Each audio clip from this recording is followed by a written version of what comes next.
Hello everyone and welcome back to our YouTube channel. Today I am going to show you how to download audio from Instagram in 2024. So let's get started. First of all, you have to open the Instagram app from your mobile device. And once you have opened your Instagram app, find the reel, story or post that audio you want to download. And once you have landed on the reel which you want to download the audio, simply click on the share option. From there you can see the option saying copy link, so click on it. After you have copied the link, close the Instagram app, then you have to open the browser of your mobile device. And from your browser, search for Instagram audio download. From there, click on this website called fastvideosave.net.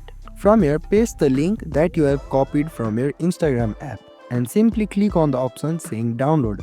It can take some time to convert, but once it is done, simply click on the option saying download audio. As you can see, the downloading process has started and the file has been downloaded as well. So this is it guys. You can't directly download audio from Instagram app, but using the third party sites, you can easily download the audio. And if you guys found this video helpful, don't forget to like, share and subscribe to our YouTube channel, and we will see you in the next one. Thank you for watching.